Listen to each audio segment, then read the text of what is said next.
Olá pessoal, aqui é a professora Camila Marques, estamos mais uma vez juntos para continuarmos o nosso estudo sobre recursos. Na aula passada já falamos sobre o recurso de apelação e na aula de hoje iniciaremos com o estudo do recurso de agravo de instrumento. Pessoal, olha só, como nós já dissemos na aula passada, o agravo de instrumento é o recurso cabível contra decisões interlocutórias. E nós temos um rol de decisões interlocutórias que ensejam o cabimento de agravo de instrumento. Este rol está no artigo 1015 e nós veremos que ele também foi um pouco estendido pela jurisprudência do STJ. Mas vejam, se a decisão interlocutória da qual você quer recorrer não está no rol do 1015, então você deverá alegar, recorrer dessa questão em sede de preliminar de apelação, e isso não fará coisa julgada e nós, portanto, não temos mais a figura do agravo retido, certo? Já vimos isso na aula passada, já expliquei isso na aula passada para vocês, mas é sempre bom retomar. Não temos figura do agravo retido, portanto, e questões que não são urgentes, questões que não estão lá no rol do 1015, serão então recorríveis por meio, podem ser aí objeto de recurso em sede de preliminar de apelação, certo? Vamos dar uma olhada nesse rol do 1015, portanto, pessoal. Vejam só, é cabível agravo de instrumento de decisões interlocutórias, por óbvio, que julgam questões de tutela provisória, revogam ou concedem tutela provisória. Isso é muito importante, né? Nós temos um novo regramento de tutela provisória desde o CPC de 2015, tutela provisória de urgência, que pode ter natureza satisfativa ou cautelar, e tutela provisória de evidência. E vejam que esse regramento está disposto a partir do artigo 294. Então, como em regra, essa tutela provisória, ela tem essa demanda de urgência, é claro que aqui, no caso da tutela provisória, é cabível, portanto, agravo de instrumento de decisões interlocutórias que julguem que estão relacionadas à tutela provisória. Da mesma forma, pessoal, vejam, decisões interlocutórias que julgam o mérito do processo. Essas decisões interlocutórias que julgam o mérito também podem ser objeto de recurso de agravo de instrumento, atacadas por meio do recurso de agravo de instrumento. Além disso, pessoal, rejeição de alegação de convenção de arbitragem. Rejeição de alegação de convenção de arbitragem. Então, aqui é importante também, pessoal, se você, em sede de contestação, alega esta preliminar de que existe uma escolha pelo juízo arbitral, de que as partes contratualmente estabeleceram uma cláusula compromissória de juízo arbitral, e se você alega isso preliminarmente na contestação, isso não é acatado, isso é rejeitado, então o processo não pode tramitar sem que se tenha uma posição do tribunal. Não adiantaria alegar isso somente em sede de preliminar de apelação, porque aí o processo já teria tramitado pelo judiciário. Então não faria sentido. Por isso, essa também é uma hipótese que está no rol do 1015, a rejeição de alegação de convenção de arbitragem. Decisão interlocutória que trate sobre isso também pode ser atacada por meio do recurso de agravo de instrumento. Além disso, pessoal, decisão interlocutória sobre incidente de desconsideração da personalidade jurídica. Vejam, o CPC de 2015, como todos nós sabemos, trouxe um incidente de desconsideração da personalidade jurídica, justamente em respeito ao contraditório daquele sócio que tem essa desconsideração realizada, esse patrimônio atingido. E vejam, o CPC de 2015, por meio deste incidente, regulamentou os aspectos processuais da desconsideração. Então, claro, o incidente faz menção expressa à obediência dos requisitos de direito material em relação à desconsideração, como aqueles do Código de Defesa do Consumidor, do Código, né, Tributário e principalmente do Código Civil, né, o artigo 50 do Código Civil. Então é claro que nesse incidente deve ser justificada a pertinência, né, e os requisitos, a obediência dos requisitos de desconsideração lá do direito material, mas claro que aqui o que se regulamenta no Código é o incidente, é a desconsideração da personalidade jurídica no seu aspecto processual. Então, as decisões que versam sobre o incidente de desconsideração da personalidade jurídica, para saber se inclui ou não esse sócio no polo passivo, ou se for o caso, muito utilizado em direito das famílias, de desconsideração inversa da personalidade jurídica, aí, neste caso específico, é claro que daí a empresa é que entra no polo passivo, certo? Mas decisões interlocutórias que versem sobre o incidente podem ser atacadas, devem ser atacadas por meio de agravo de instrumento, certo? Além disso, pessoal, rejeição do pedido de gratuidade da justiça ou acolhimento do pedido de sua revogação. Também é cabível agravo de instrumento sobre esse tipo, essa espécie de decisão interlocutória. Ainda, pessoal, exibição de posse ou documento de coisa. Decisão interlocutória sobre exibição ou posse de documento ou coisa também pode ser objeto do recurso de agravo de instrumento. E continuando nessas hipóteses do 1015, é um rol extenso. Vejam, exclusão de litisconsorte. Quando um litisconsorte é excluído desse tipo de decisão, cabe sim agravo de instrumento.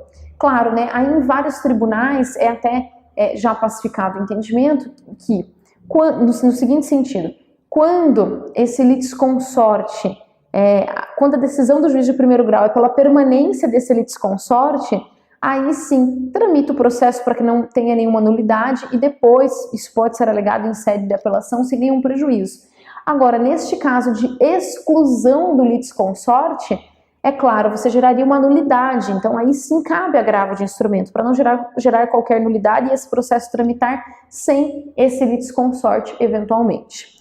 Além disso, pessoal, rejeição do pedido de limitação do litisconsórcio, também mais ou menos no mesmo sentido. Admissão ou inadmissão do pedido de inclusão de intervenção de terceiros no processo. Se esse pedido é rejeitado, essa decisão interlocutória que rejeita esse pedido também pode ser objeto do recurso de agravo de instrumento. E ainda, efeito suspensivo aos embargos de execução, decisões que versam sobre o efeito suspensivo, também são decisões atacáveis por meio do recurso de embargos à execução.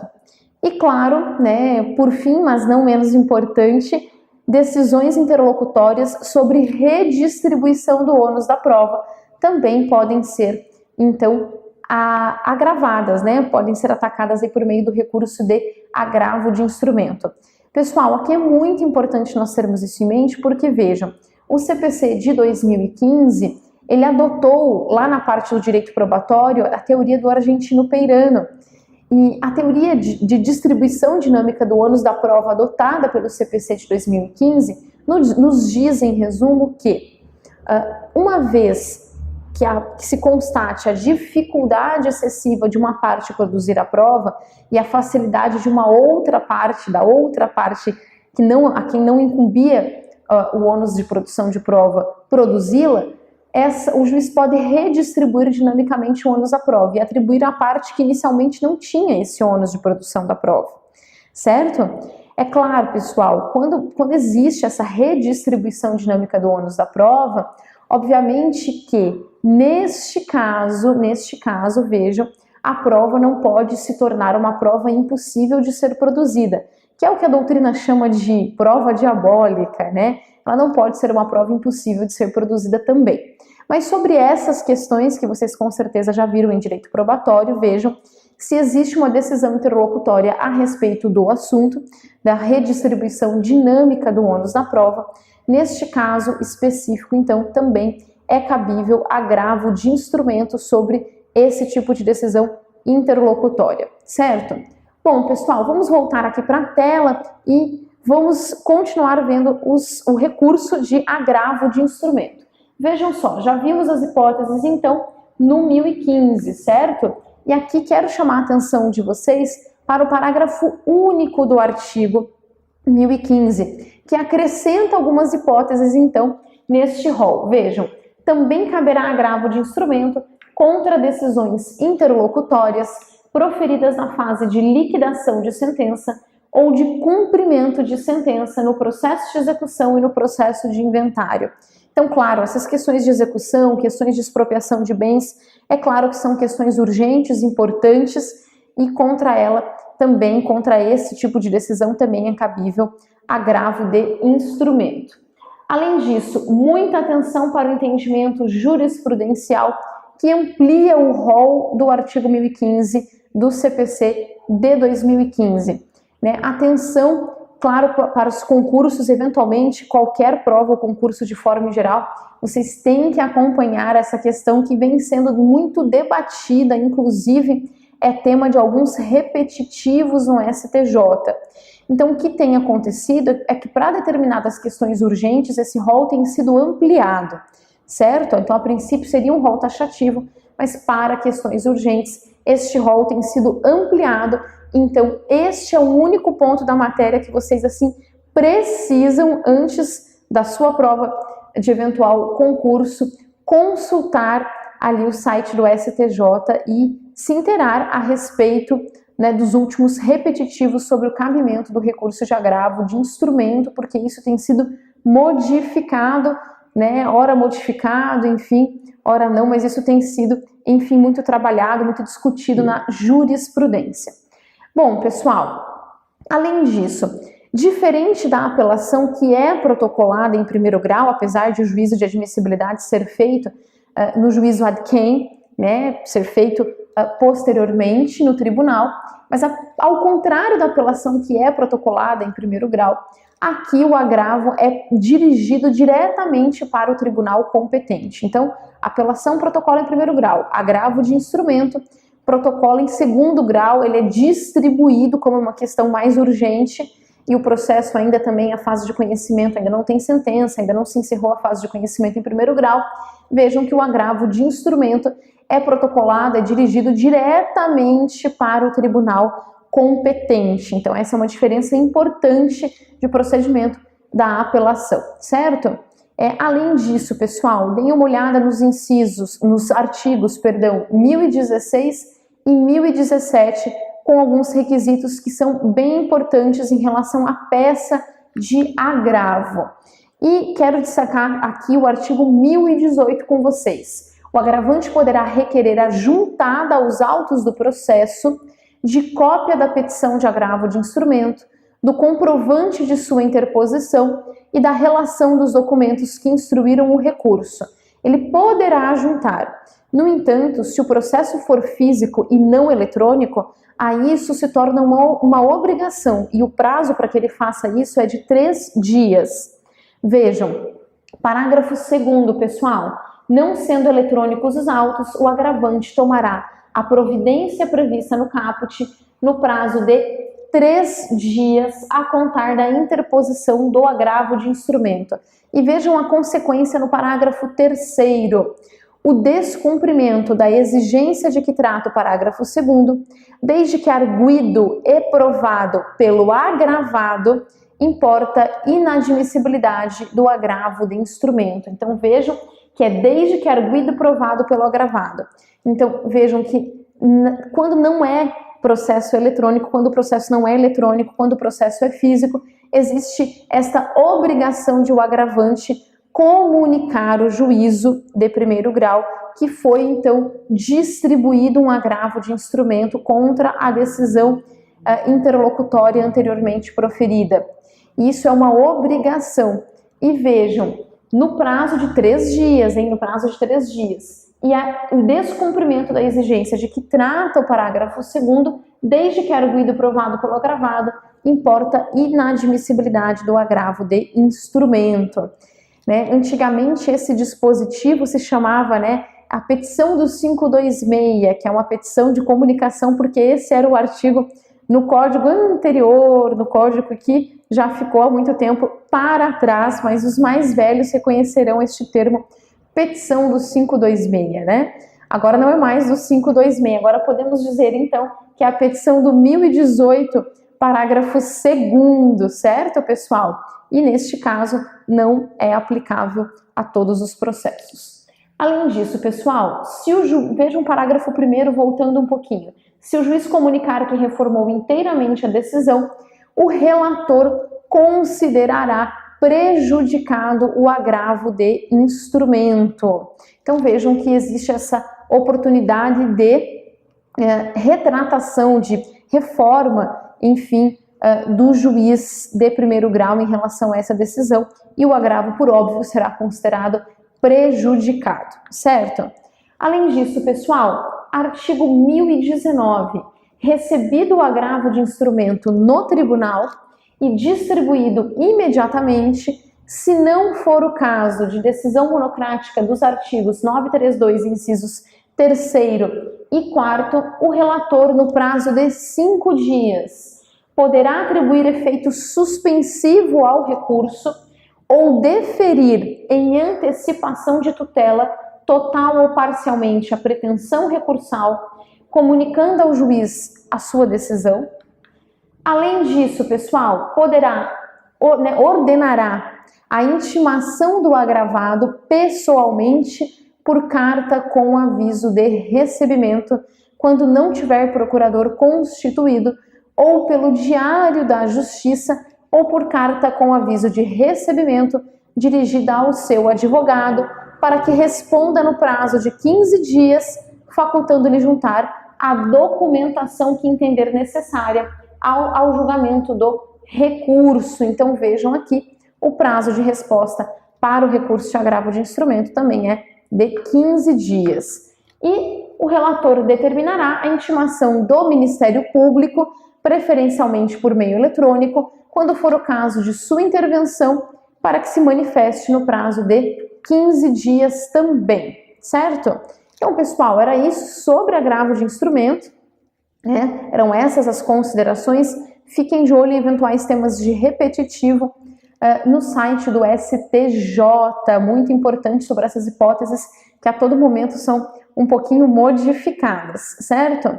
Pessoal, além disso, vamos falar um pouquinho de agravo interno. Nós já vimos o recurso de apelação cabível contra a sentença, também já vimos o recurso de agravo de instrumento, cabível contra a decisão interlocutória nas hipóteses do 1015, do artigo 1015, e um pouquinho alargadas pelos últimos entendimentos jurisprudenciais para outras questões de urgência. E agora veremos o agravo interno. O agravo interno é cabível contra a decisão monocrática, certo? Então vejam, recurso cabível contra a decisão monocrática, como aquelas mencionadas lá no artigo 932.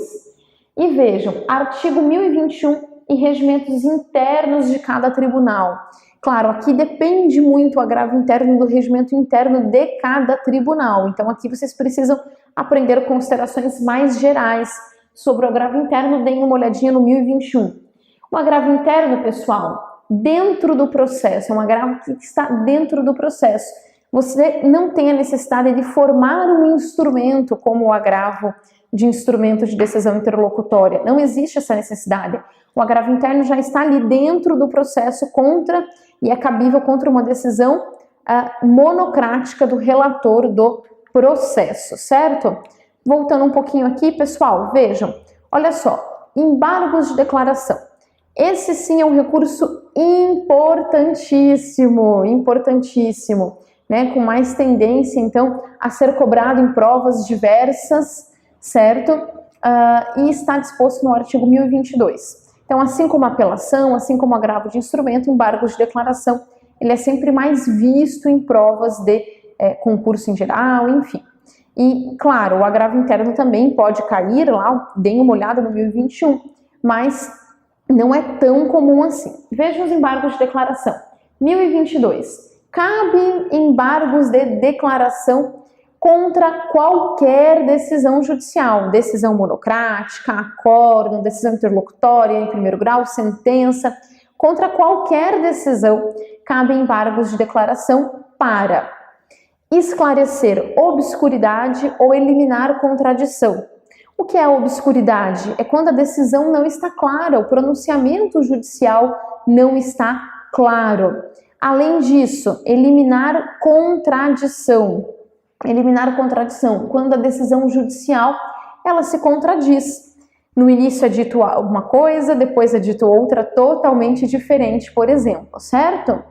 Então veja, esclarecer obscuridade ou eliminar contradição. Além disso, suprir omissão de ponto ou questão sobre a qual devia se pronunciar o juiz de ofício ou a requerimento. Então, um ponto sobre o qual o juiz não se pronunciou e deveria ter se pronunciado, a requerimento ou de ofício. É cabível também embargo de declaração. E por fim, inciso terceiro, corrigir erro material, às vezes um erro material de digitação, do número do valor devido, da condenação, enfim. Algum erro material, uma vírgula às vezes que muda, né, completamente um número, algo nesse sentido, certo? Então vejam aqui, pessoal, existem estas hipóteses de embargo de declaração e é muito importante que nós tenhamos em mente que os embargos de declaração são cabíveis contra qualquer decisão judicial, certo? Pessoal, vejam só, os embargos de declaração, eles serão julgados pelo próprio juiz que proferiu a decisão. Então vejam, lá na apelação, recurso cabível contra a sentença, você protocola no juízo ACO, quem faz o juízo de admissibilidade é o juízo ad quem julga o juízo ad quem? O tribunal, né? Certo? Só o protocolo que é feito no primeiro grau. O agravo de instrumento, cabível contra a decisão interlocutória, ele é distribuído diretamente no tribunal, ou seja, diretamente no juízo ad quem, certo? E também ali é feito o seu juízo de admissibilidade e o seu julgamento. Aqui, pessoal, nos embargos de declaração, você protocola pelo juízo ACO, aquele que proferiu a decisão mesmo, e ele mesmo julga para complementar esta decisão, portanto. Lembrando que o prazo dos embargos de declaração é um prazo de 5 dias úteis apenas e não 15 como nos outros recursos, certo? Além disso, pessoal, deem uma olhada no parágrafo único do 1022. Vejam, considera-se omissa a decisão que, inciso 1º, deixe de se manifestar sobre tese firmada em julgamento de casos repetitivos ou incidente de assunção de competência aplicável ao caso sob julgamento. Então vejam, lembram que nas primeiras aulas eu frisei muito lá aquelas disposições iniciais do código nessa nossa temática que falavam da ordem dos processos nos tribunais e frisei muito para vocês que existem disposições no seguinte sentido, pessoal, no seguinte sentido, de uniformização da jurisprudência, de foco na segurança jurídica, certo? E nesse entendimento dos tribunais, né, nesses incidentes todos para uniformizar a jurisprudência e trazer maior segurança jurídica à parte. Pois bem, né, considera-se omissa, e aí o CPC, é muito importante essa disposição do CPC, considera-se omissa, então, a decisão que deixa de se manifestar em tese firmada em julgamento de recursos repetitivos ou incidente de assunção de competência. Olha que importante isso, se essa matéria já foi julgada em sede de recurso repetitivo e já tem algo vinculante, já tem uma decisão paradigma de um caso afetado que sirva, então, e que será aplicável aos demais casos idênticos, vejam, aqui é uma obrigação, então, de o juiz se manifestar sobre essa tese firmada ao julgar o caso concreto e, além disso, também o mesmo se dá para o que for decidido em incidente de assunção de competência. E vejam, pessoal, considera-se omissa também a decisão que incorre em qualquer das condutas descritas no artigo 489, parágrafo 1º. Eu também já recordei aqui nas aulas de recursos cíveis com vocês que o CPC de 2015 traz uma exigência ainda maior de fundamentação, o que é ótimo, porque muitas vezes nós vimos que isso muitas vezes não era nem cumprido, dependendo do tipo de decisão. E vejam, já temos essa obrigação constitucional de fundamentação das decisões, que é tão importante no Estado democrático de direito. Mas além dessa obrigação constitucional, nós temos também uma previsão de uma fundamentação mais rígida, uma fundamentação do magistrado que de fato rebata então tudo que está sendo alegado pelas partes, os precedentes invocados pelas partes. Deem uma olhada, revise então o 489, parágrafo 1º, pessoal, que é tão importante, certo? E pessoal, além disso, vejam, aqui, 1023, os embargos serão opostos no prazo de 5 dias, como eu já disse para vocês, em petição dirigida ao próprio juiz que proferiu a decisão, com indicação do erro, obscuridade, contradição ou omissão e não se sujeitam a preparo. Então não existe preparo para os embargos de declaração, não há necessidade de pagamento de custas, certo? Isso é importante também. E vejam, parágrafo 2º, vou destacar, depois vocês leem em casa os demais parágrafos, vou destacar aqui para vocês o parágrafo 2º. O juiz intimará o embargado para querendo manifestar-se no prazo de 5 dias sobre os embargos opostos, caso seu eventual acolhimento implique a modificação da decisão embargada, né, ou seja, né, lhe seja atribuído efeitos infringentes. Se o juiz verifica que o acolhimento desses embargos de declaração vai trazer uma modificação da decisão que foi embargada, aí sim, claro, né, ele intima a parte contrária em respeito ao princípio do contraditório. Lembra binômio ciência-resistência? E num conceito mais atualizado do princípio do contraditório, né, aquele direito de também influenciar na decisão do magistrado, certo? Pessoal, mudança importante aqui sobre os embargos de declaração. Vejam, artigo 1025. O 1025 diz respeito há uma mudança muito significativa no CPC de 2015, que é a seguinte, pessoal. Consideram-se incluídos em eventual acórdão do Tribunal de Justiça, vejam, os elementos que o embargante suscitou para fins de pré-questionamento, ainda que esses embargos sejam rejeitados. Então, para fins de pré-questionamento de recurso extraordinário e recurso especial, como nós sabemos, né, esses embargos, eles devem sempre mencionar, esses acórdãos devem sempre mencionar os dispositivos de lei que estão sendo ali discutidos.